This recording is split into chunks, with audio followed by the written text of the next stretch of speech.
Kamusta, mga kadeped at mga kapwa ko guro, magulang at estudyante? Alam nating lahat na ang Pilipinas ay isa sa mga bansa na madalas tamaan ng mga sakuna tulad ng bagyo, lindol at pagbaha.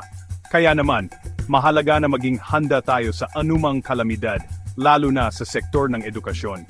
Sa video na ito, tatalakayin natin kung paano tinutugunan ng Department of Education PED ang hamon na ito bilang pagtugon sa panawagan ni Pangulong Bongbong Marcos, PBBM, na papalakasin ang disaster response sa ating mga paaralan.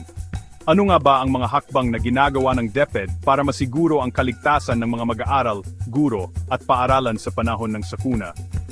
Tara't alamin natin. Una sa lahat, bakit nga ba mahalaga ang disaster preparedness sa edukasyon? Simple lang, ang mga paaralan ay hindi lamang lugar para sa pag-aaral. Sila rin ay nagsisilbing evacuation centers sa panahon ng kalamidad. Kaya naman, kailangang siguruhin na ligtas at handa ang mga ito sa anumang sakuna. Ayon sa DepEd, layunin nilang palakasin ang kanilang disaster response sa pamamagitan ng mas maayos na pagpaplano, pagsasanay, at pagbibigay ng mga kagamitan para sa mga paaralan. Ito ay bilang pagtugon sa panawagan ni Pangulong Bongbong Marcos na mas pagtuunan ng pansin ang kaligtasan ng mga mag-aaral at guro. Narito ang ilan sa mga konkretong hakbang na ginagawa ng DepEd. Pagsasanay sa disaster preparedness. Regular na pagsasanay para sa mga guro at mag-aaral tungkol sa tamang paghahanda at pagtugon sa sakuna. Pag-upgrade ng school facilities, pagpapalakas ng mga gusali ng paaralan upang maging mas ligtas sa bagyo, lindol, at iba pang kalamidad. Pagbibigay ng emergency kits, pamamahagi ng mga emergency kits na naglalaman ng mga pangunahing pangangailangan tulad ng first aid supplies, flashlight, at tubig.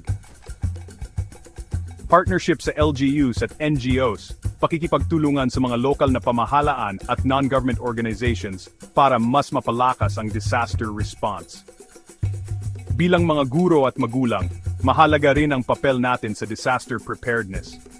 Narito ang ilang paraan kung paano tayo makatulong. Mag-organize ng drills.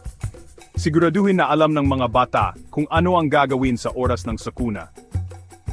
Maghanda ng emergency plan, magkaroon ng plano kung saan magkikita-kita ang pamilya o kung paano evakueta ang mga bata.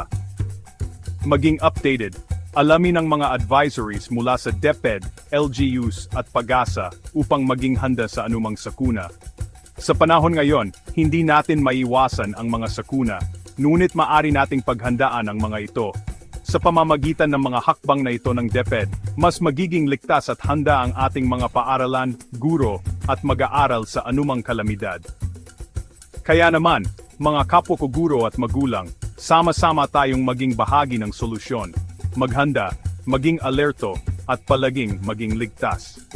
Kung nakatulong sa iyo ang video na ito, huwag kalimutang mag-like, mag-comment, at mag-subscribe para sa mas maraming informative content tungkol sa edukasyon at disaster preparedness. Maraming salamat at hanggang sa susunod na video.